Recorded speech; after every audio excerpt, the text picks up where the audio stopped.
Dan saudara, meskipun sudah lolos ke putaran keempat kualifikasi Piala Dunia, evaluasi apa yang perlu dilakukan? Karena lawan yang dihadapi nanti diprediksi akan semakin berat dan berlomba untuk lolos ke Piala Dunia. Kita akan ulas bersama pengamat sepak bola Wesley Hutagalung dan juga Ketua Umum Paguyuban Supporter Timnas Indonesia Ignatius Indro. Selamat pagi, Bung Wesley, Mas Indro. Selamat pagi, Mas Pren. Ya, tentunya ini hadiah indah ya di Hari Raya Idul Adha. Semalam kita menang melawan Tiongkok dan kita otomatis lolos ke putaran keempat. Tapi kita jangan lengah dulu karena kan kita masih ada pertandingan lawan Jepang nanti di tanggal 10. Dan tentunya nanti di putaran 4 ada lawan-lawan yang tidak bisa kita anggap remeh. Saya mau ke Mas Indro dulu. Kalau Mas Indro melihat penampilan dari timnas kemarin, seperti apa Mas? Kira-kira puas nggak dengan penampilan kemarin? Iya, kemarin yang membanggakan adalah banyaknya pemain-pemain eh, yang dipakai dari Liga 1 ya, bahwa ini adalah kesempatan pemain-pemain di Liga 1 juga untuk masuk ke timnas dan akhirnya bisa menunjukkan permainan terbaik mereka. Bagaimana Ricky Kambuaya bermain cukup baik, Rizky Ridho bermain cukup baik, lalu juga beberapa pemain lainnya. Ini juga bisa menunjukkan bahwa kelas dari pemain-pemain tersebut juga bisa cukup baik ya di pertandingan kemarin. Ini yang membanggakan. Bahkan Ricky Kambuaya yang menyebabkan kita mendapatkan penalti ya kemarin sehingga kita bisa memenangkan pertandingan. Nah ini yang saya lihat cukup membanggakan bagaimana permainan-permainan tim yang pemain-pemain yang bermain di Liga 1 juga bisa menunjukkan permainan terbaik pada pertandingan kemarin. Namun yang perlu diperhatikan ini adalah bagaimana kita menciptakan peluang ya, peluang-peluang dan juga masih minimnya kita mencetak gol. Nah ini yang harus diperbaiki meskipun tidak ada pengaruhnya ketika nanti melawan Jepang, tapi kita harus tetap menunjukkan permainan terbaik timnas Indonesia. Oke, tapi ada yang bilang juga nih Mas Indro, kalau kemarin kita tidak kena penalti gitu ya, mungkin peluang kita menang juga tipis gitu ya. Anda menanggapinya seperti apa? Iya, walaupun kemarin misalnya hasilnya seri pun, ini kan kita sudah memastikan lolos ya. Kalau misalnya pertandingan antara Arab Saudi dan juga Bahrain ini tidak berubah, nah tetap 2-0. Kita juga tetap lolos ke putaran keempat dengan 10 poin walaupun kemarin hasilnya seri misalnya. Tapi kan kita menang dan mendapat penalti ini mungkin adalah karena permainan yang cerdik juga dari seorang Ricky Kambuaya. Jadinya kita dapat penalti dan bisa memenangkan pertandingan ini. Oke. Kita melihat juga kita menguasai jalannya pertandingan. Sementara ketika waktu bermain di Cina pun sebenarnya kita menguasai pertandingan, tapi kita kalah 1-2, tapi kita bisa menguasai pertandingan melawan China ya. Oke. Oke, baik, saya ke Bung Wesley. Anda setuju juga, Bang Wesley, kalau kita lihat pertandingan kemarin ini seperti apa performa dari timnas? Apakah memang betul kalau misalnya kita tidak punya kesempatan untuk di penalti gitu ya, kita ya paling nggak cuma seri aja gitu melawan Tiongkok kemarin? Saya tidak ingin berandai-andai kalau nggak ada penalti kita nggak bisa menang. Bisa jadi kita malah lebih ganas lagi dengan aspek-aspek kejutan yang sejak awal ditunjukkan oleh Patrick Kluivert. Tapi saya setuju dengan sudut pandang dari Mas Indro untuk menyoroti performa teman-teman kita yang bermain di liga lokal. Ada 4 ya Mas Indro, Yakub Sayuri, Egy Maulana, Rizky Ridho, dan Ricky Kambuaya. Bahwa kemudian fondasi tim ini bukan melulu dari teman-teman saudara-saudara kita naturalisasi dan kita bisa membuktikan selama kesempatan itu ada, selama PT Clever dan timnya mau melihat Liga Indonesia dan mencari pemain yang cocok dengan gameplaynya dia, ada peluang kita membangun tim yang mengejutkan lawan. Karena aspek kejutan ini adalah salah satu kunci kita, karena orang mulai baca gaya bermain kita di 2 pertandingan lawan Australia, dan lawan Bahrain. Oke, lawan Australia kita mengejutkan 15 menit mungkin, tapi kita kalah telak, lalu Bahrain kita bisa menang 1-0, tapi dengan cara bermain yang berbeda dengan yang diperlihatkan di pertandingan menghadapi China. Jadi ini aspek kejutan yang menurut saya patut kita berikan apresiasi, kita berikan ucapan selamat kepada tim Patrick Kluivert yang bisa meracik strategi yang berbeda, yang saya yakin China juga nggak duga bakal ada perubahan gaya bermain seperti yang diperlihatkan di awal pertandingan. Ya, Bu Wesley, tapi kalau Anda melihat pertandingan kemarin ini sebenarnya ada nggak sih peluang-peluang yang sebenarnya bisa dimanfaatkan maksimal oleh timnas, tapi kemudian kemarin ya hasilnya ya memang kita 1-0, tapi sebenarnya harus bisa lebih maksimal lagi. Di sebelah mana, Bung Wesley, Anda melihatnya? Ya, babak pertama saja kita punya 2 shot on target dari 8 percobaan. China nggak punya shot on target. Dan kita bisa sebenarnya dekat tiktak antara Ole, Egy, Yacob Sayuri. Kan kemarin terlihat tuh, chemistry-nya, saling pengertiannya muncul. Tinggal finishing penyelesaian, iya kata Mas Indro, benar kita tinggal penyelesaian. Tapi kita main sudah dekat ke gawang, sudah dekat ke gawang. Satu lagi catatan saya adalah memaksimalkan tendangan-tendangan dari jarak jauh. Ini menjadi sebuah solusi ketika pertahanan Cina kemarin kan rapat sekali, susah sekali kita bendung.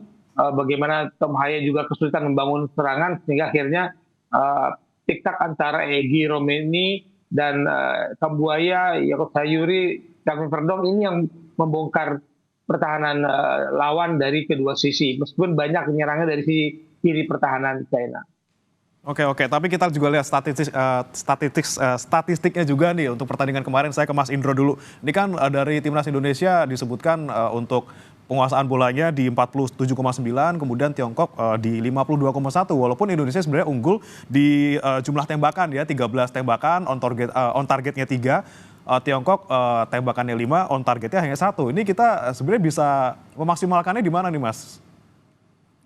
Iya, sebenarnya kan ini posisinya adalah China kemarin saat pertandingan kemarin itu posisinya harus menang, sehingga mereka tentunya berusaha menguasai pertandingan sebanyak-banyaknya dan juga menciptakan peluang sebanyak-banyaknya. Jadinya wajar sekali kalau misalnya secara statistik ini ball positionnya dimenangkan oleh China, dan juga kalau dilihat dari posisi kemarin, meskipun ball position lebih banyak, tapi kan ini lebih banyak di kawasan pertandingan China sendiri ya. Tapi mereka tentunya berusaha karena mereka harus menang saat pertandingan kemarin untuk menjaga asa mereka ya ke fase selanjutnya. Dan ternyata mereka kalah dan akhirnya Indonesia yang bisa ke fase keempat ya. Oke, kita sekali lagi apresiasi kemenangan Indonesia, akhirnya buka puasa dari kemenangan melawan Tiongkok ya, karena kita sudah lama tidak menang melawan Tiongkok. Tapi Bung Wesley, saya mau lihat ke depan nih, saya mau tanya ke Anda terkait dengan yang paling dekat di tanggal 10 Juni nanti, kita melawan Jepang. Walaupun tidak ngaruh untuk masuk atau tidaknya kita di putaran keempat, tapi ini kan pertandingan ini lumayan bisa menjadi kesempatan untuk timnas. Perlu nggak sih timnas Indonesia untuk ngoyo di pertandingan melawan Jepang untuk nyuri poin gitu? Harus ada keinginan bermain untuk menang, Mas. Jadi jangan pernah bermain untuk imbang, bermain untuk kalah apalagi.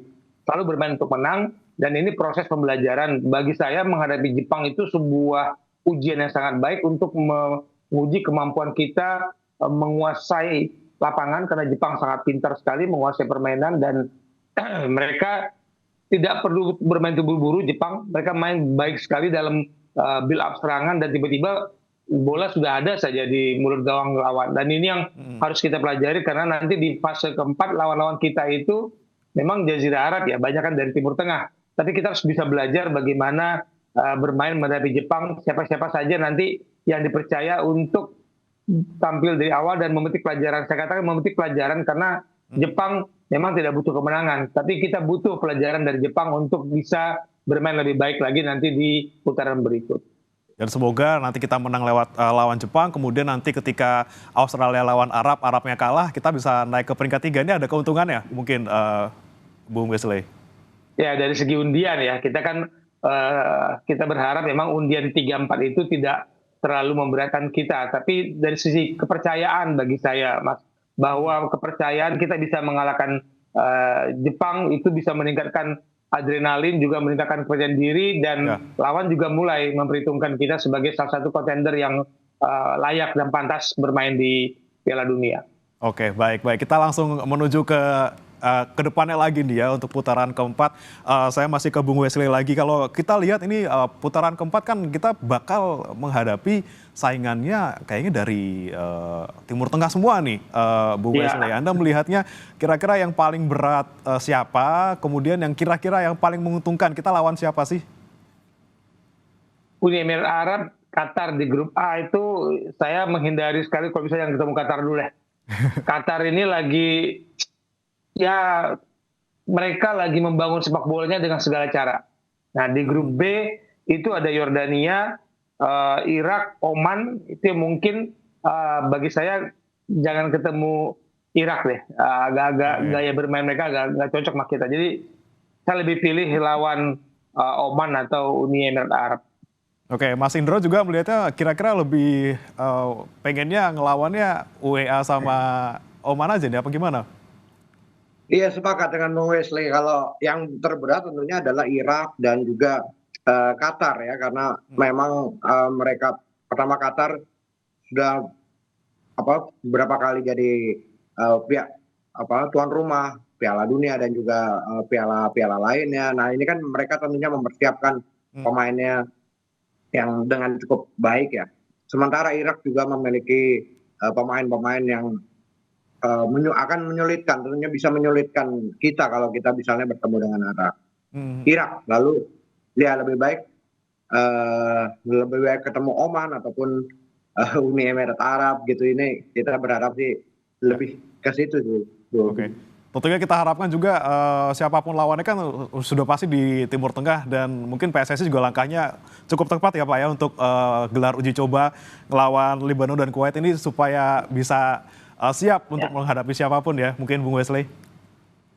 Sepertinya memang sudah diprediksi tuh, kita ngarahnya kan ke putaran putaran keempat, dan lawan persiapan kita emang dianggap yang bisa memberikan ujian karakter dari sepak bola dari kawasan sana. Oke, Bung Wesley, tapi kalau kita melihat nanti ketika di putaran keempat, Anda melihatnya susunan pemainnya seperti apa? Kira-kira siapa yang masih bisa kita andalkan nih untuk bisa kasih performa yang maksimal di putaran 4 nanti? Ya, pertanyaan menarik bagi saya, dan saya sih berharap tim ini jangan terlalu banyak berganti, karena rencananya kan bisik-bisiknya Mas Indro akan ada tambahan lagi kan, 2 pemain naturalisasi. Jadi setiap pertandingan ada pemain baru, yang butuh chemistry, butuh adaptasi. Melawan China kita punya banyak waktu untuk persiapan, tapi nanti ketika kompetisi sudah mulai di semua negara, tidak ada waktu lagi untuk membangun chemistry, dan itu menjadi ujian besar bagi PT Clever untuk kalau dia punya pemain baru lagi untuk mencari chemistry yang tepat. Karena saya jujur terkejut melihat chemistry antara Egy, Ole, Yakub Sawi dan Ricky Kambuaya. Bayangkan ada Marcelino nanti, ada Ragnar nanti. Nah itu siapa yang akan tersingkir di putaran keempat nanti, memang mengejutkan bagi saya. Kalau ada tambahan 2 pemain lagi di lini depan, ya ujung-ujungnya memang persaingannya semakin ketat. Semoga kompetisi internal itu bisa meningkatkan kualitas permainan tim nasional. Semoga di situ jawabannya nanti. Oke, itu di pemain depan. Kalau di belakang gimana nih kalau Anda melihatnya, Emil atau Martin Pas kira-kira? Saya masih melihat Martin Pas lebih matang, the chemistry sudah berjalan. Emil kemarin awal-awal agak grogi, tapi penyelamatan dia di sisi kiri gawang itu menunjukkan kualitas Emil, bahwa dia juga tidak bisa diremehkan. Tapi secara ketenangan saya melihat Rizky Ridho, Justin Hubner itu lebih tenang bersama Martin Pas. Dan ini pilihan dari pelatih adalah melihat komposisi, bukan melihat per individu. Jadi satu pemain ini mungkin cocok dengan pemain yang lain, yang ini mungkin kurang cocok. Jadi itu dia melihat komposisi di pertahanan, karena secara individu sama bagusnya, tapi siapa yang lebih cocok, siapa yang lebih bisa berkoordinasi dengan 3 benteng tangguh kita. Oke, yang paling penting chemistry antar pemain ya, bukan kualitas masing-masing ya. Saya ke Mas Indro. Mas Indro ini kan paling dekat tanggal 10 kita lawan Jepang, tapi di lawan gitu ya, di Jepangnya sendiri. Nah, kira-kira dari paguyuban supporter ada komunikasi nggak dengan paguyuban di Jepang kira-kira untuk sama-sama kita dukung timnas di sana? Ya, kalau komunikasi dengan pihak Jepang tentunya kita tidak ada ya. Tapi kita yang pasti kita mempersiapkan teman-teman yang ingin berangkat ke sana untuk mendukung timnas kita gitu ya. Tapi yang kita harapkan bahwa eh, betul seperti yang katakan Bung Wesley bahwa pertandingan ini adalah pertandingan untuk bagaimana kita meningkatkan performa kita ya, bagaimana juga kita eh, bermain di kandang Jepang yang memang ini eh, negara kuat ya di sana. Karena di fase keempat tentunya hanya juara grup yang langsung lolos ke Piala Dunia, sementara ada playoff lagi untuk dimasuk ke fase kelima gitu. Nah ini tentunya akan menyulitkan kita juga. Dan yang menyulitkan juga bahwa kemungkinan pertandingan di fase keempat ini adalah pertandingan di negara netral ya, dan tidak ada home and away. Nah ini yang tentunya membedakan pertandingan di fase ketiga dengan keempat. Nah ini yang harusnya juga menjadi antisipasi dari Persib Bluebird untuk lebih memaksimalkan sehingga kita bisa menjadi juara grup di fase keempat nanti. Kalau ingin lolos langsung. Ya, terakhir nanti sebelum saya ke Bung Wesley, saya ke Bung Indro juga. Singkat saja Bung Indro. Kalau misalnya tadi Anda bilang bahwa putaran keempat ini memang tidak akan ada lagi home and away, tapi sudah ditentukan tempatnya, kemungkinan akan di Timur Tengah gitu ya. Anda punya masukan khusus untuk timnas kita supaya kita lebih siap menghadapi putaran keempat nanti? Iya, kalau saya pikir pemain-pemain timnas kita sudah siap gitu ya dengan apapun resikonya ketika bermain di di Arab Saudi ataupun di tempat di kawasan Timur Tengah ya. Nah ini yang tentunya kita juga masih banyak supporter yang bisa mendukung di sana, banyak juga TKI-TKI kita yang tentunya akan mendukung perjuangan timnas di sana. Ini akan bergerak juga menjadi supporter ya, dan juga supporter yang dari Indonesia tentunya akan juga ke sana gitu ya, mendukung perjuangan dari timnas gitu. Ya, itulah yang bisa kita lakukan supporter dari Indonesia yang ada di negara-negara Timur Tengah untuk bisa datang dan meramaikan, memberikan dukungan langsung kepada timnas. Saya terakhir ke Bung Wesley, terkait dengan tadi Anda susunan pemain sepertinya tidak harus banyak diacak-acak, kemudian juga yang penting bukan individunya tapi itu tadi komposisinya. Nah, Anda melihat apa lagi nih Bung Wesley yang bisa dicermati dan juga bisa dievaluasi supaya nanti ke depannya baik nanti melawan Jepang yang paling dekat maupun nanti putaran keempat agar kita bisa raih hasil maksimal dan lolos ke Piala Dunia? Pertandingan itu Oktober, Mas, dan Liga sudah berjalan.